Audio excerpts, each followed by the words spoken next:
भूत की कहानी। भूतिया पेड़।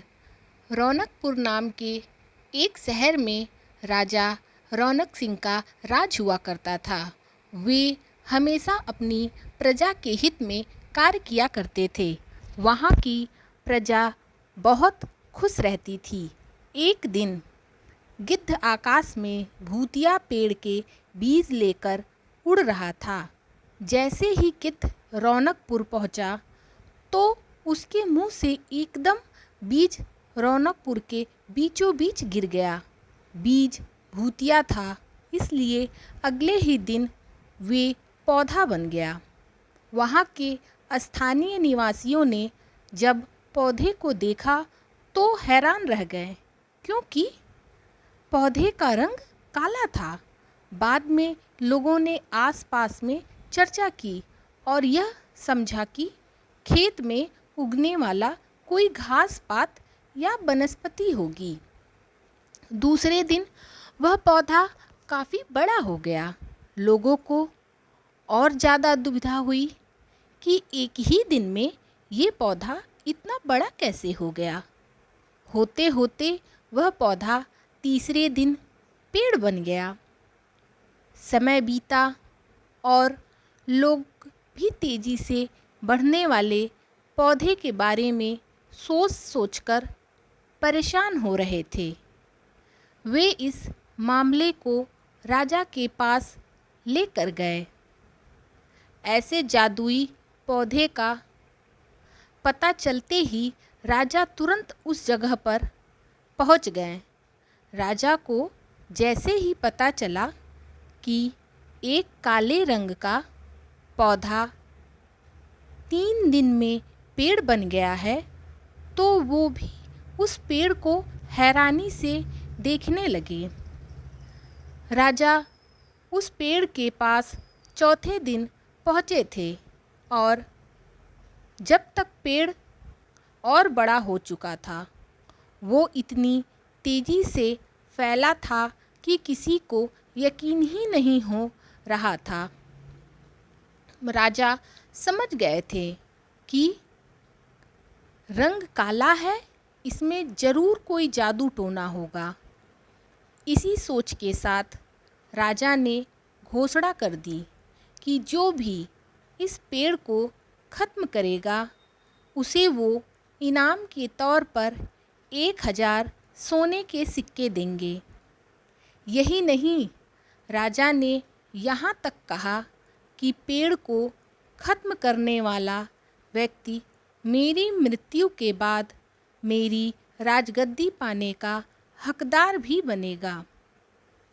इतनी बड़ी घोषणा सुनने के बाद हर कोई पेड़ ख़त्म करने के लिए अपना दिमाग लगाने लगा। राजा के सारे चतुर मंत्रियों ने भी तरकीब लगाई, लेकिन पेड़ को कोई भी नष्ट नहीं कर पाया। किसी ने पेड़ के आसपास आग लगवाई, तो एक मंत्री ने उस भूतिया पेड़ को हाथियों तक से खिंचवाया, लेकिन पेड़ को कुछ भी ना हुआ। अब लोगों के मन में डर बैठ गया और उन्हें लगा कि पक्का यह ऐसा वैसा नहीं बल्कि भूतिया पेड़ है। तभी उस गांव के एक समझदार व्यक्ति को राजा की घोषणा का पता लगा। जानकारी मिलते ही वह अपने गुरु के पास भूतिया पेड़ से जुड़े रहस्य को जानने के लिए पहुंच गया। गुरु जी ने अपनी ध्यान की शक्ति को एकत्र करके देखा और उससे पूछा, क्या तुम पेड़ को ख़त्म करना चाहते हो? समझदार व्यक्ति ने जवाब दिया, हाँ गुरुजी, सब उससे परेशान हैं। गुरुजी ने बताया कि उसे ख़त्म करने का एक ही तरीका है। इसके लिए तुम्हें उस पेड़ के आसपास नमक डालना होगा। इस तरकीब के बारे में जानते ही वह व्यक्ति तेज़ी से राजा के पास गया और कहा कि इस पेड़ के आसपास आपको नमक डलवाना होगा, ऐसा करने पर ही यह पेड़ खत्म होगा। राजा ने अपने सैनिकों को ठीक ऐसा ही करने को कहा। सैनिकों ने मिलकर पेड़ के चारों ओर खूब सारा नमक डाल दिया। नमक डालने के एक दिन बाद ही पेड़ का आकार कुछ कम हुआ। होते होते 5वें दिन तक पेड़ एकदम छोटा हो गया। उसके बाद गलकर वो गायब ही हो गया। उस व्यक्ति की तरकीब काम कर गई और राजा ने खुश होकर उसे इनाम की 1000 सोने की मोहर पहले दी।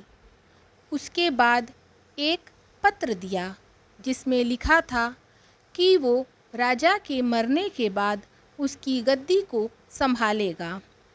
वो समझदार व्यक्ति खुश होकर अपने घर चला गया। कहानी से सीख, ऐसी कोई मुसीबत नहीं होती जिसका समाधान न किया जा सके। ज़रूरत है तो बस धैर्य और समझदारी की। अगर आपको मेरी ये कहानी अच्छी लगी हो तो please like and subscribe. Thank you.